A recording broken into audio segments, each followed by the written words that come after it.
Hello everyone, आज का topic है उपसमुच्चय, जिसे अंग्रेजी में सबसेट्स कहते हैं। तो अभी तक हम लोग पढ़े सेट है क्या, समुच्चय है क्या, समुच्चय के प्रकार पढ़े। आज हम लोग जाने कि ये उपसमुच्चय है क्या, जिसे सबसेट कहते हैं। तो सबसेट कहते किसे हैं, पहले जान लें कि यदि समुच्चय ए का प्रत्येक अवयव समुच्चय बी का भी एक अवयव है तो ए बी का उपसमुच्चय कहलाता है। तो संकेत में इसे जान ले। इसे संकेत में ऐसे, ये हमारा चिन्ह है, ये सबसेट का चिन्ह है। इसे संकेत में इस चिन्ह से सूचित करते हैं। अब जैसे में एक उदाहरण से ही समझे।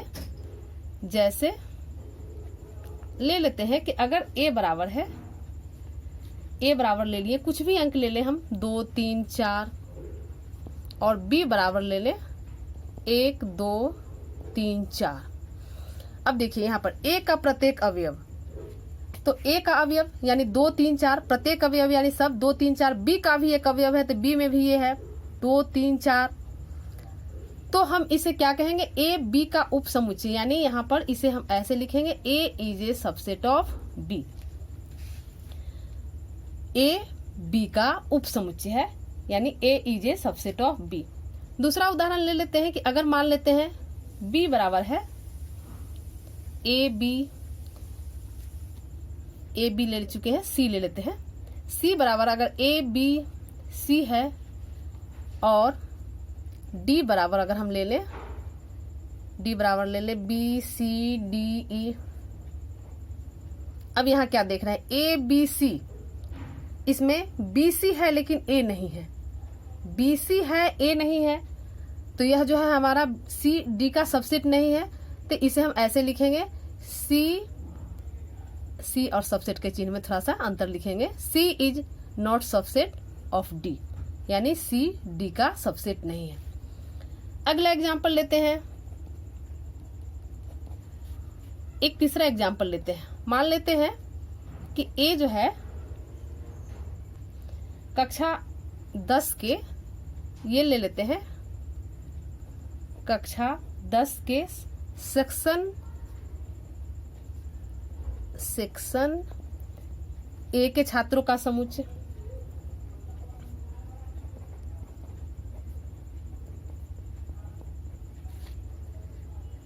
सेक्शन ए के छात्रों का समुच्चय ले लिए, और दूसरा ले लेते हैं कि बी बराबर कक्षा 10th के छात्रों का समुच्चय। कक्षा 10th के छात्रों का समुच्चय,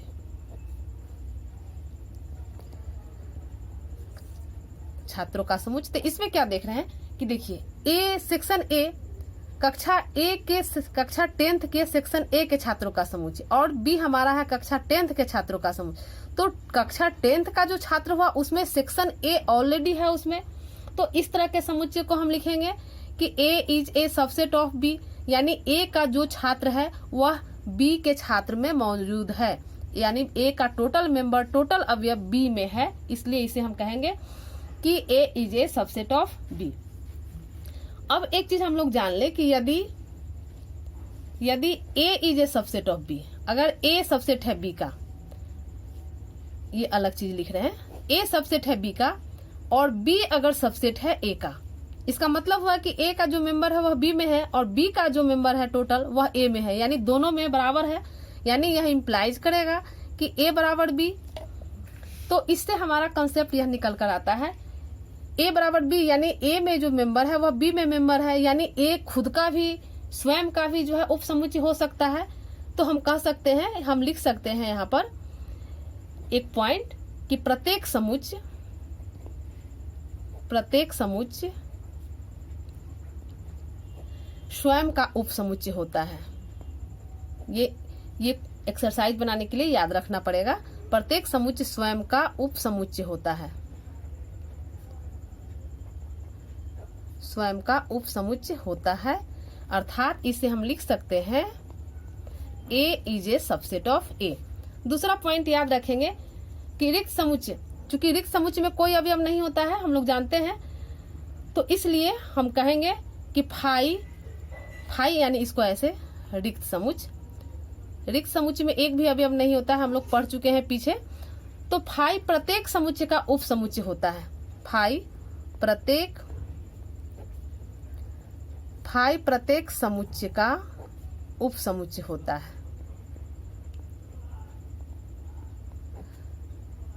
दो पॉइंट एकदम याद रखेंगे हम लोग, यानी प्रत्येक समुच्चय स्वयं का उप समुच्चय होता है और फाई प्रत्येक समुच्चय का उप समुच्चय होता है, इसलिए कि फाई में कोई अवयव ही नहीं होता है, तो यह जो है प्रत्येक समुच्चय का उप समुच्चय होगा। अब हम लोग एक चीज जाने, मान लेते हैं, ये नोट में याद रखिए कि मान लेते हैं कि ए और बी, माना ए और बी दो समुच्चय है। मान लेते हैं कि ए और बी हमारा दो समुच्चय है। तो यदि इसमें अगर ए सबसेट हो बी का तथा ए जो है बी के बराबर नहीं हो, ए बी का सबसेट है, यानी ए जैसे ये ए बी का सबसेट है लेकिन ए जो है बी के बराबर नहीं है, इसमें एक 4 ज्यादा है। तो इसी तरह मान लेते हैं कि ए बी का सबसेट है लेकिन ए बी के बराबर नहीं है, तो यहाँ हम ध्यान देंगे ए बी का, इसमें हम कहेंगे ए बी का उचित उप समुच्चय कहलाता है। ए बी का उचित उप समुच्चय, उचित उप समुच्चय कहलाता है। और बी, अब बी ए का क्या कहलाएगा, तो कहेंगे बी ए का अधिसमुच्चय कहलाता है। अधिसमुच्चय,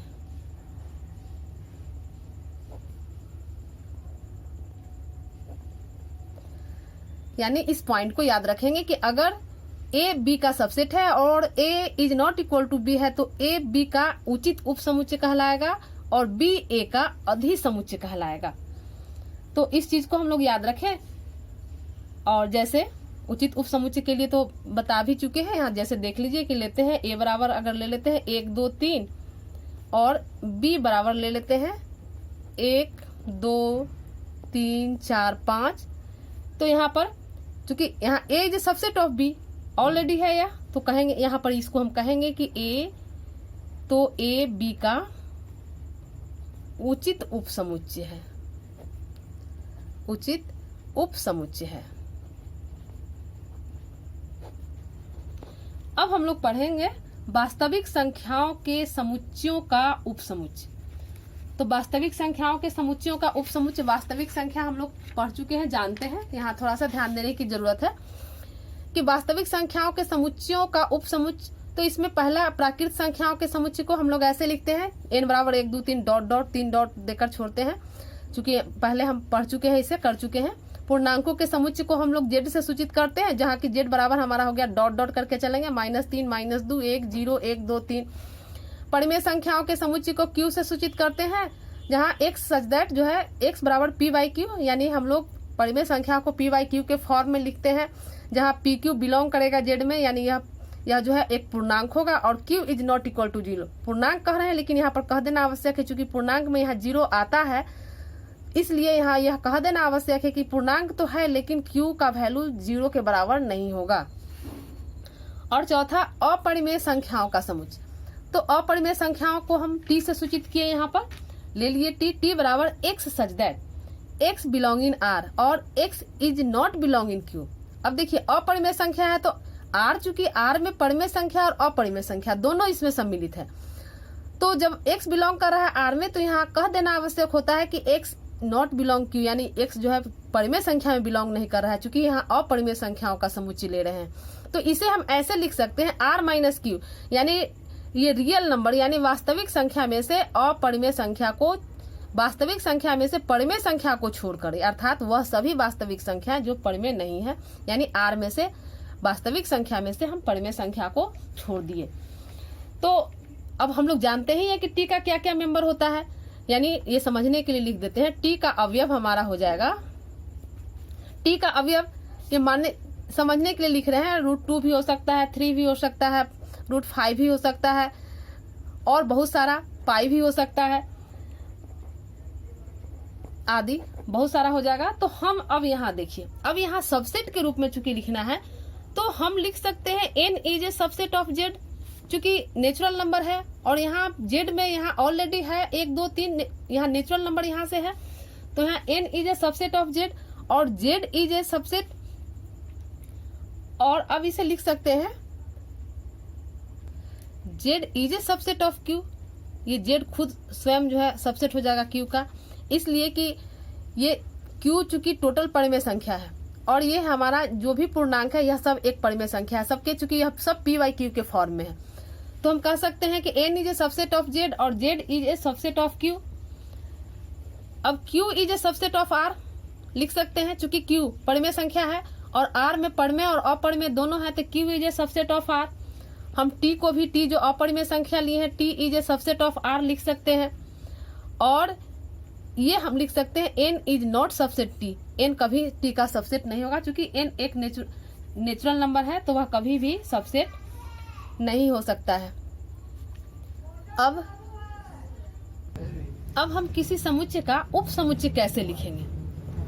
तो किसी समुच्चय का उप समुच्चय लिखने के लिए जैसे मान लेते हैं कि a बराबर है, a बराबर a b c, तो इसका अगर उप समुच्चय लिखना हो तो इसका उप समुच्चय हो जाएगा, इसके अलग अलग लिखेंगे, इसका उप समुच्चय हो जाएगा पहले a b c, इसके बाद दो दो करके लिखेंगे a b b c और c a b b c c a। इसके बाद प्रत्येक समुच्चय अभी बताया है कि प्रत्येक समुच्चय स्वयं का उप समुच्चय होता है, तो यहाँ एक हो गया a b c और एक फाई, प्रत्येक समुच्चय का उप समुच्चय होता है तो फाई एक हो गया। यानी इसका समुच्चय का अगर उप समुच्चय लिखना है तो कैसे लिखेंगे, हम लोग पहले एक एक करके लिखेंगे, उसके बाद दो दो करके लिखेंगे, उसके बाद 3 स्वयं का लिखेंगे, फाई सबका होगा। अब एक चीज हम लोग जान लें कि उप समुच्चयों की संख्या निकालना हो, क्योंकि यहाँ तो छोटा है तो हम लोग अलग अलग करके लिख लिए, 1 2 3 4 5 6 7 8 आ गया। लेकिन अगर बड़ा उप समुच्चय, बड़ा समुच्चय हो, तो बड़ा समुच्चय हो और उसके अवयवों की संख्या पूछा जाए तो हम अवयवों की संख्या को कैसे निकालेंगे? तो एक फार्मूला होता है, जैसे इसका अगर उप समुच्चयों की संख्या ज्ञात करना हो तो उप समुच्चयों की संख्या, तो हम देखेंगे कि a में कितने अवयव है, यानी a में 1 2 3 अवयव है तो 2 टू द पावर 3 लिखेंगे और ये बराबर 2 इंटू 2 इंटू 2, यानी ये 8 हो गया। यानी हम लिखेंगे, यहाँ पर जोड़ दें, a में उप समुच्चयों की संख्या, यानी उप समुच्चयों की संख्या जब निकालना हो तो हम 2 पर पावर 3 चढ़ाएंगे और इसको गुना करेंगे, वही हमारा 3 ये हमारा अवयव है, जितना अवयव होगा उतना चढ़ाएंगे। यानी हम व्यापक रूप में लिख सकते हैं कि उप समुच्चयों की संख्या, ये फार्मूला हो गया, सूत्र हो गया, याद रखेंगे। उप समुच्चयों की संख्या बराबर होता है 2 टू द पावर n, जहां n बराबर है समुच्चय में अवयवों की संख्या, समुच्चय में अवयवों की संख्या है। तो ये हम कैसे किसी समुच्चय का उप समुच्चय लिखेंगे और कैसे उसका संख्या ज्ञात करेंगे, ये हम लोग यहाँ पर निकाले देखें। तो आज हम लोग सीखे कैसे किसी सेट का सबसेट निकालते हैं, कैसे किसी सेट को सबसेट के रूप में अलग अलग लिखते हैं, कैसे कोई समुच्चय दूसरे समुच्चय का सबसेट होता है, उप समुच्चय होता है, उप समुच्चयों की संख्या कैसे हम निकालते हैं, ये आज हम लोग देखें। अब हम लोग अगले वीडियो में, नेक्स्ट क्लास में हम लोग इंटरवल के बारे में पढ़ेंगे। इसे आप लोग अच्छे से देख लें। धन्यवाद।